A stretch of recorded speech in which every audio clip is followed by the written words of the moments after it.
Hi folks, the new moon in Libra occurred over 24 hours ago, and this is certainly the longest I've ever waited to do a new moon video. I typically do my new moon videos after the new moon occurs, and this particular video, I rarely wait this long, and it's so indicative of the energy of the time to some extent, with Mercury being retrograde, and for me, especially Mars being retrograde. Mars is a strong planet in my chart, and there's no question that a retrograde Mars, I feel a retrograde Mars powerfully as a time to sort of put up my feet and kick back and relax and take it easy, and there's a loss of vitality. There's just a loss of energy for me when Mars is in retrograde. If you guys are feeling that way, that might be why. It certainly is true for me. Whenever Mars goes retrograde every couple of years, I really, to be perfectly honest with you, if I need to ever time a long or a solid vacation or sabbatical or something along those lines, I really should do it when Mars is retrograde, because the energy just works for my chart and the way I seem to be wired. Irrespective, I wish these days I had good news to give you astrologically. I just don't. It's almost comical. But the general lay of the land, and I don't need to tell you about this. I think you're probably likely feeling it personally on some level, and you can certainly see it socially and politically. It's not really an easy time. It's not a content time. It's not a relaxed time. It's actually a pretty strenuous time. As you know, the energy of the second half of 2020 is marked by the final eclipse in Cancer on June the 21st, solar eclipse in Cancer that affects 6 months after that. And the three planets that are still in Capricorn, Saturn, Jupiter, and Pluto, finishing up their conjunction. Jupiter and Pluto conjunct on November the 11th. Every time Jupiter and Pluto have conjuncted, there has been an increase in COVID cases and a certain amount of unrest. The planet of expansion Jupiter meets up with the planet of death and transformation Pluto. Happened 3 times this year. Each time, as we were headed towards the conjunction, the number of COVID cases has expanded. We're certainly in the middle of that now, and those of you who've been watching my videos know that I've been saying that. The next transit after that, on December the 21st, which I think was my last video, is on the Jupiter-Saturn conjunction in Aquarius. So Jupiter and Saturn are getting closer and closer now. Jupiter, Pluto, Saturn. Jupiter, Pluto meet up on November 11th. On December 17th, Saturn moves into Aquarius. On the 19th of December, Jupiter moves into Aquarius, and on the 21st, they meet up in Aquarius. But it's in the sign of Aquarius, as I've said, that whatever new beginning needs to be created is created. But as Jupiter and Saturn move through Capricorn, they create their own final sort of reckoning, need to end things, needing to finish up on tasks. And on the one hand, the energies of needing to finish up tasks that have been in play, energies that have been in play since December 2017, but especially the middle of July 2018, the pressure is mounting. At the same time, new energies are building that shift the eclipses from the Cancer-Capricorn axis to the Gemini-Sagittarius axis. The next eclipse, indeed, is in the sign of Gemini on November the 30th, and the week before September 30th and a week after September 30th, whatever occurred there would be important messengers of what this eclipse is bringing. And indeed, whatever has started up the week before and after September 30th may escalate in some ways to some sort of a conclusion, however temporarily, by November the 30th. We're going to see these eclipses, the Gemini-Sagittarius eclipses, continue into next year, into 2021. And in order to end the old and bring in the new, we are seeing Mars in Aries. Mars is typically in a sign for 45 days. This time it's in Aries for 6 months. But right now, in October, Mars is retrograde. So the planet that has been trying to bring forward movement, that is imbued with a certain rebellion and self-assertion, is retrograde after being forward in July and August. And the planets Saturn, Pluto, and Jupiter, which have been retrograde for much of the summer, are now direct and moving forward quickly, trying to finish up old tasks. So we're still very much in this energy of finishing up old tasks with urgency and getting ready for a new set of energies. which would all be fine, except that the Aries, Mars in Aries, and the Cancer Capricorn eclipse path, as well as the three planets in Capricorn, Jupiter, Saturn, and Pluto, are in a deadlock with each other. They're aspecting each other with friction. They're blocking each other. And it's called a square aspect or a 90-degree aspect. And this square tension that is created forces, it's this idea of a force meeting an obstacle. And so in order to overcome the obstacle, more energy has to be given. You either have to move around the obstacle, you have to move over it, you have to move around, you have to break the obstacle, you have to contend with the obstacle. It's a deadlock of energies, and it requires a certain amount of force, push, assertion to graduate, to let that energy that is building up reach its destination.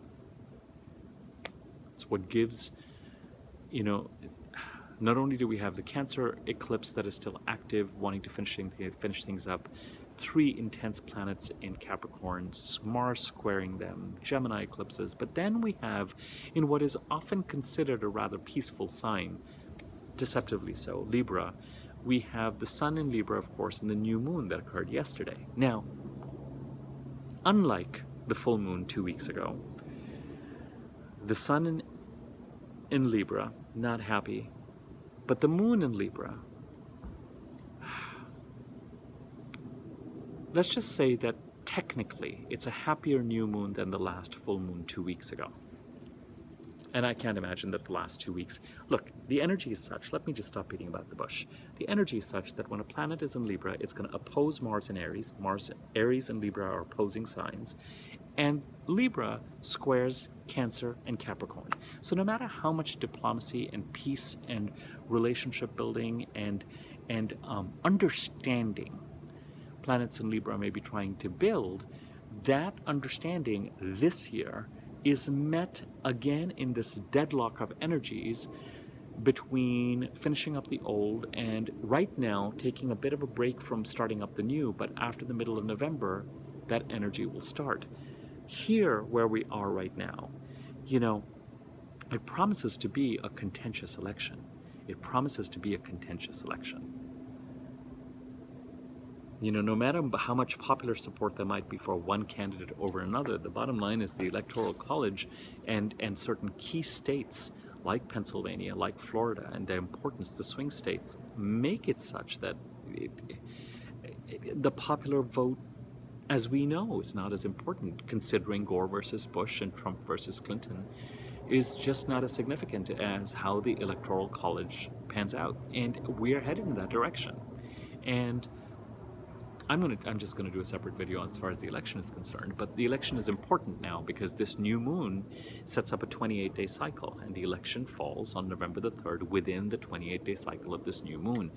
This new moon squares Saturn in Capricorn, a highly conservative placement, and the Sun and the Moon have just finished up in opposition to Mars, which is retrograde.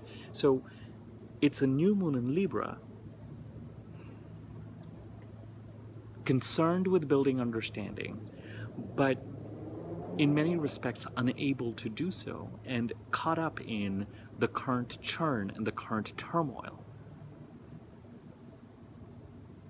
With Jupiter and Pluto coming together by November the 11th, Mercury retrograde in Scorpio and going to move back in Libra by the end of the month. October the 27th is, I think, when Venus moves into Libra from Virgo and Mercury moves into Libra, retrograde from Scorpio.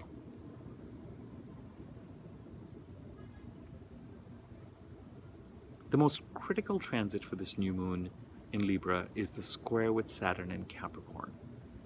So the energy of understanding partnership, the handshake, the contract, first and foremost, Mercury is retrograde. So any, you know, the idea that any agreement or contract or anything written or with signatures on it isn't going to be regretted, you know, forget about it. It's not the time to make agreements. It's not the time to make decisions. It's not the time to sign anything. It's not the time to legalize contracts. It's not the time to, because once Mercury goes direct on November the 3rd, as you head towards, as I've maintained on this channel, we are in this churn of uncertainty and things not collapsing till the middle of November. As we head towards Thanksgiving and towards December and January, there's going to be so much forward movement, you guys. You're going to wish we were back in this time.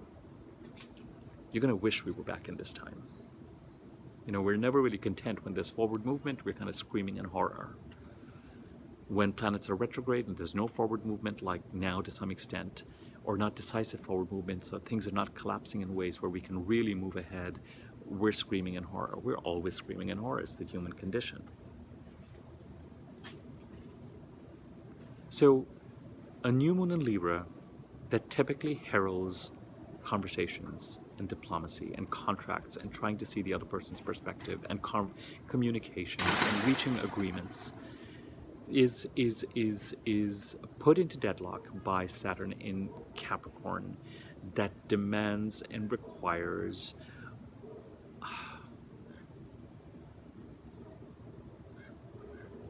respect for what is, respect for the rules, respect for conservative authority, respect for what has been built up, respect for the rules of the game. A sign of justice opposes Libra. Diplomacy, fairness, opposes Aries, the sign of the self and self-interest, and is squared by Capricorn. A sign of following convention. And so whether we're dealing with putting someone on the Supreme Court, or whether we're dealing, whatever the energy of this time, you know,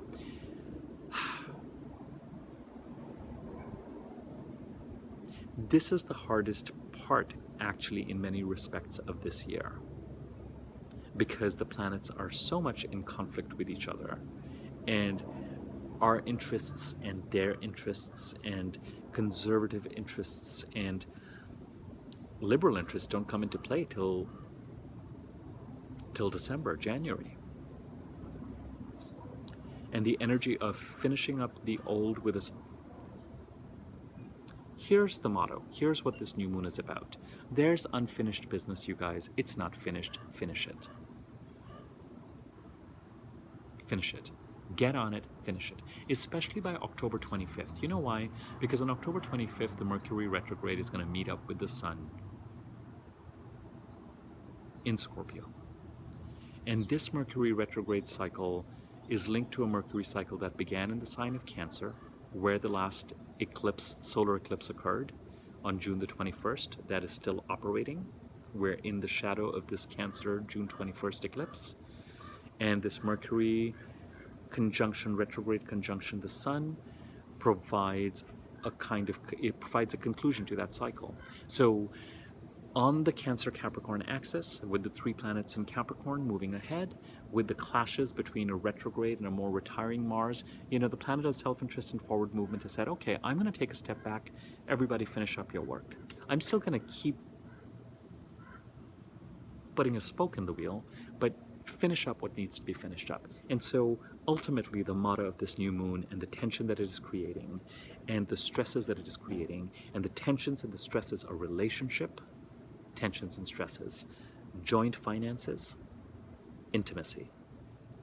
Intimacy can be romantic, physical, but intimacy is, when it comes to Mercury retrograde in Scorpio and a new moon in Libra, with Venus entering Libra on October the 27th, it's about that handshake. It's about agreements. It's about contracts. It's about what we say to each other. It's about what promises we make to each other, either in writing or verbally.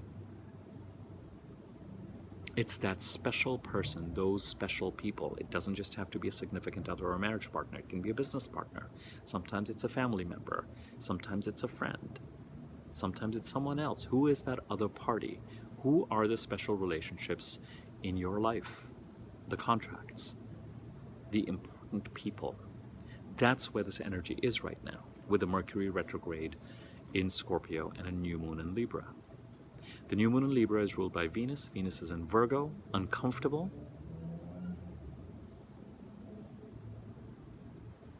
Relationships are under certain kind of meticulous scrutiny and a weighing up and Virgoic energy analysis. Virgo is ruled by Mercury. Mercury is retrograde in Scorpio. Past relationship stuff. Scorpio is ruled by Mars. and Pluto. Mars is in Aries retrograde, Pluto is in Capricorn. We are back to the Aries Capricorn square. This new moon can't move forward, can't go anywhere. This new moon is about, that's it, I'm going to leave it at this. This new moon is about finishing up old tasks. And the tensions that are brought up may have been brought up since the past 2 weeks, may have been brought up since, sometimes you have new moons and full moons occur in opposite signs. And sometimes you'll have a new moon in one sign and a full moon in the opposite sign 2 weeks later. Right now we're in a cycle where we have a full moon and then a new moon in the opposite sign 2 weeks later. So it could be, even though a new moon grows and builds to a full moon, it could be that the full moon in Aries about 2 weeks ago and the tension around there set up a certain amount of chaos, confusion, needing to go back and look at certain things, bringing up relationship insecurities and issues and misbehaviors and past issues that need to be readdressed and need to be finished up. And this new moon in Libra has a reputation of being a peacemaking sign, but opposite signs, particularly the second sign, are very much contain the qualities of the first sign. And I said this to you last year, but the sign of Libra is a strong and powerful sign. Libra wants what it wants, just like Aries wants what it wants. Libra has a softer way of going about it. Libra to me is very much a sign of the iron fist in the velvet glove. Don't be fooled by the velvet glove. It is a cardinal sign, it is a leadership sign. Just Google world leaders who have a sun in Libra, and you'll be surprised by how conservative they can be.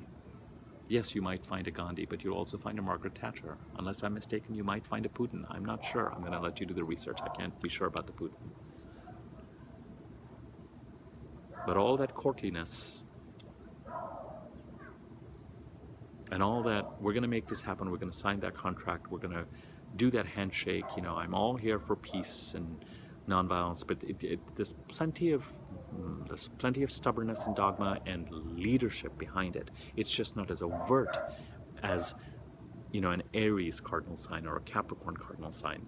Libra and Cancer are softer cardinal signs, but they're still leadership signs. They're cardinal signs. Okay, let me summarize quite simply. There's past stuff that needs to be taken care of. There's past stuff that needs to be taken care of related to relationships and intimacy and agreements and contracts. A lot of this could be financial, energies related to marriage and divorce. Now, the real energies related to marriage and divorce we'll deal with a month from now when the new moon is in Scorpio, technically.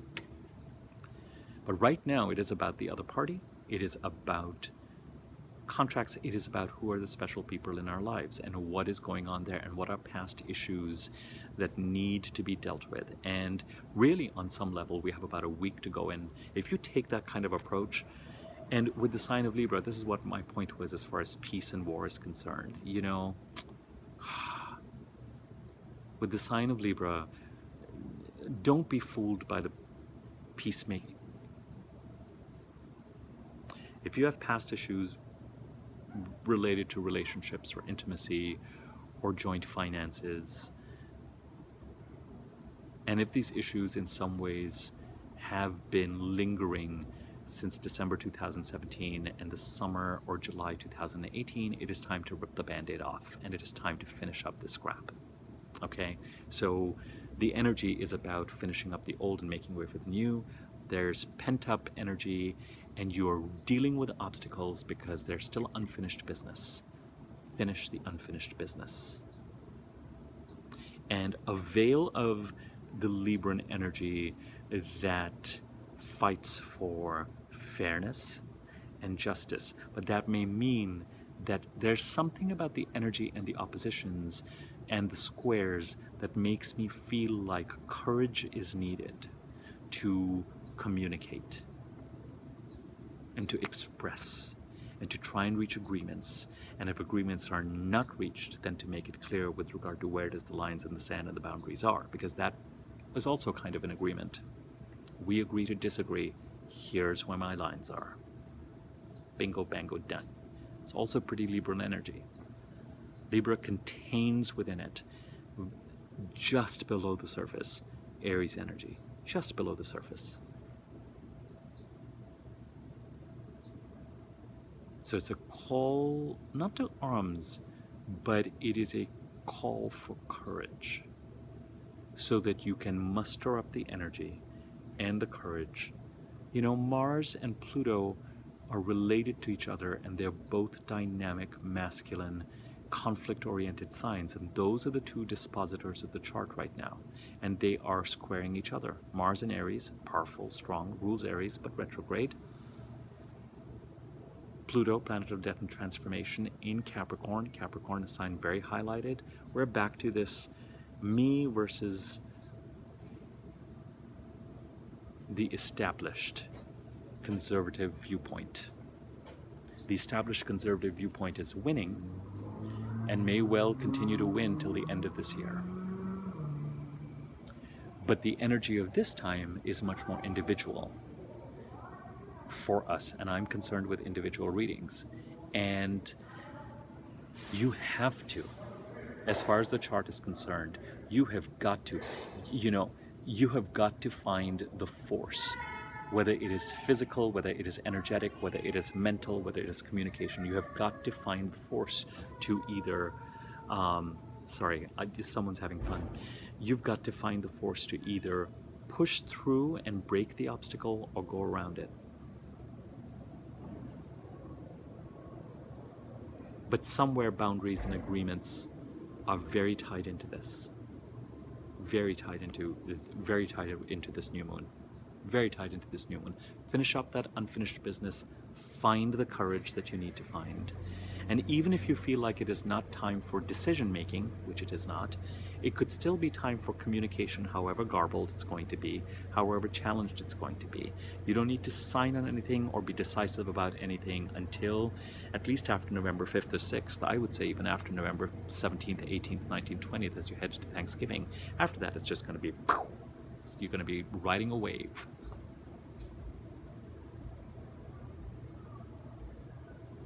There could be confusion, there could be misunderstandings, there could be miscommunication, a lot of it having to do with past things.